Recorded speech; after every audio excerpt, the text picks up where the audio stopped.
Hello hello hello, welcome to my channel. मेरा नाम है अभिलाष और आप लोग मुझे ट्रेडर नेक्स्ट डोर के नाम से जानते हैं। तो चलिए शुरू करते हैं।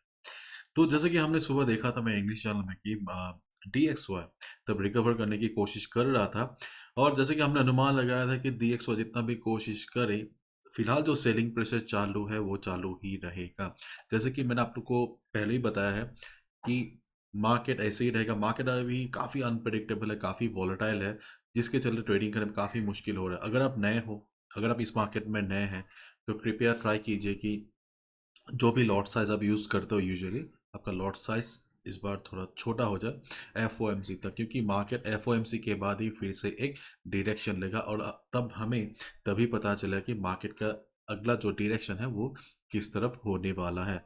तब तक मार्केट में कंफ्यूजन बना रहेगा। इनफैक्ट आपने देखा होगा कि एशियन सेशन में जो चलता है वो यूरोपियन में नहीं चल रहा है। यूरोप में जो चलता है मार्केट ऑपोजिट मूव करता है US सेशन में। अभी मतलब सेशन टू सेशन भी मतलब रिलाई करना काफ़ी मुश्किल हो गया, जिसके चलते the best trading strategy that you can follow right now is okay. अगर आप यूरोपियन सेशन में ट्रेड ऑन कर रहे हैं तो कृपया ट्राई कीजिए कि आपका जो ट्रेड है वो एग्जिट भी हो जाए यूरोपियन सेशन के दौरान। क्विक एंट्री एंड एग्जिट फिलहाल इस मार्केट में बेस्ट स्ट्रेटेजी है, आप जो फॉलो कर सकते हैं। तो चलिए देख रहे हैं DXY के चार्ट की तरफ। DXY का ओवरऑल जो ट्रेंड है वो फिलहाल वीक है, और अगर ऐसे ही चलता रहा तो FOMC से पहले ही DXY हो सकता है कि और नीचे जाए और 102.60 तक भी पहुंच सकता है। FOMC के बाद क्या होगा, आई आई विल नॉट प्रेडिक्ट, मैं कोशिश भी नहीं करूंगा कि, लेकिन FOMC से पहले अनुमान है कि DXY 102.60 के ऊपर एटलीस्ट सपोर्ट ले लेगा। इनफैक्ट अगर DXY दिन के दौरान अगर रिकवर करने की भी कोशिश करता है तो 103.70 104 के आसपास रेजिस्टेंस उसे मिलेगा। अगर यही सिचुएशन चलता रहा तो हाई चांस है कि DXY फिर से रिवर्सल लेगा। ओवरऑल DXY का जो स्टैंस है काफ़ी हद तक वीक है। और अगर हम US बॉन्ड चार्ट की बात करें, बॉन्ड चार्ट देखें, तो अब देखिए बॉन्ड चार्ट पिछले कई दिनों से डाउन ट्रेंड में है।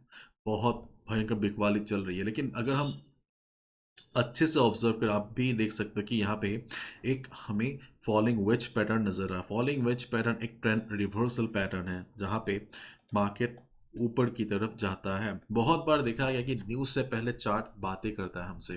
तो FOMC से पहले हो सकता है कि बॉन्ड बॉन्ड चार्ट हमें ये बता रहा है कि FOMC के बाद बॉन्ड जाएगा ऊपर, गोल्ड जाएगा नीचे, ये भी हो सकता है। FOMC तक अगर ये पैटर्न कंटिन्यू रहा, FOMC तक अगर US बॉन्ड अगर वेज पैटर्न के अंदर रहा, तो आप गेस कर सकते हैं, आप आशा कर सकते हो कि गोल्ड डाउन जाएगा आफ्टर FOMC।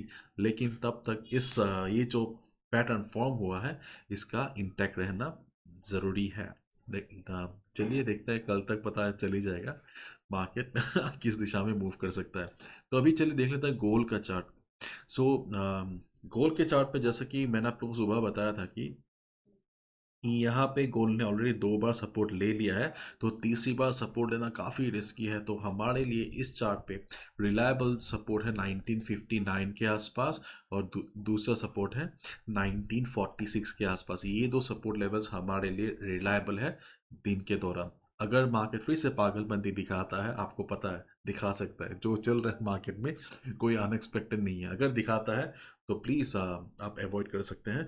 लेकिन अगर मार्केट इन लेवल्स पे आता है, ऑब्जर्व्ड मार्केट, अच्छा खासा चांस है मार्केट सपोर्ट ले लेगा। अगर यही वॉल्टिलिटी चला तो यस, हाई चांस है मार्केट सपोर्ट ले लेगा। जैसे ही मार्केट बाउंस करेगा, you can go for a buy position. इससे पहले मैंने आप लोगों को सुबह और एक सपोर्ट मेंशन किया था, वो है 1969 वाला। 1969 मैंने आपको बताया था कि काफ़ी अनरिलायबल सा है, तो मार्केट यहाँ पे स्ट्रगल कर रहा है। तो as of now I just suggest कि 1969 वाला छोड़ दीजिए, आप 1959 1947 46 के आसपास कंसंट्रेट कीजिए।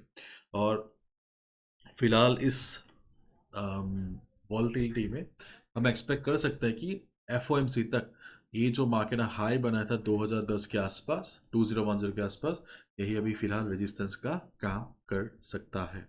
अगर मार्केट ऊपर की तरफ जाता है, इफ मार्केट रिवर्सेस, आप एक्सपेक्ट कर सकते हो कि सेलिंग का हमें मौका मिले। ठीक है, चलिए देख रहे हैं यूरो USD का चार्ट। यूरो USD का चार्ट जैसे कि हमने देखा है पिछले कई दिनों से कि एक अपवर्ड चैनल में ट्रेड कर रहा है, लेकिन दिक्कत की बात यह है कि चाहे वो ऊपर वाला ट्रेंड लाइन हो या चाहे वो नीचे वाला ट्रेंड लाइन हो, मार्केट ने ऑलरेडी कई बार टेस्ट कर लिया है, चार बार तो हो गया। तो जैसे कि हम सबको पता है, अगर मार्केट किसी लेवल को बहुत बार टेस्ट करता है तो वो लेवल धीरे धीरे अपना स्ट्रेंथ खोने लगता है। तो इस बार अगर मार्केट नीचे की तरफ आता है तो यस, ये जो ट्रेंड लाइन वाला जो सपोर्ट है उस पर हमें सतर्क होना पड़ेगा। चांस कम है कि मार्केट सपोर्ट लेगा, काफ़ी रिस्की हो गया है। तो जैसे कि मैंने आपको सुबह बताया था कि इस यूरो यूएसडी के चार्ट पे हमारा अच्छा सपोर्ट फिलहाल नज़र आ रहा है 1.0680 और 1.0650 के आसपास। अगर मार्केट नीचे की तरफ आता है, अगर ट्रेंड लाइन टूट जाता है, फिर भी आप देखिए 1.0680 के आसपास चांस है कि मार्केट सपोर्ट ले लेगा।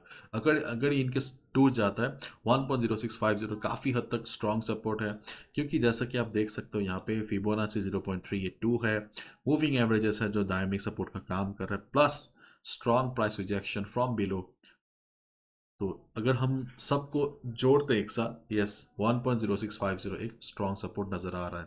फिलहाल के लिए रेजिस्टेंस लग रहा है 1.0760 के आसपास, ठीक है, ये हमारा रेजिस्टेंस का लेवल लग रहा है।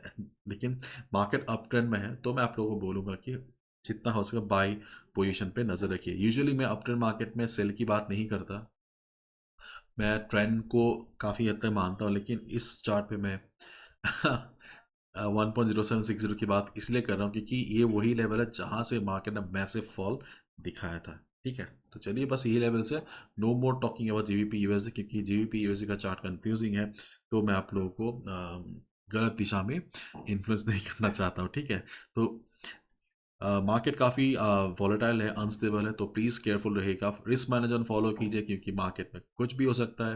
मार्केट जब नॉर्मल होगा एटलीस्ट ध्यान दीजिए कि आपका कैपिटल आपके साथ रहे। ठीक है, follow proper risk management, this is my analysis. गलत भी हो सकता है, please do your own calculation, be careful, bye bye, take care.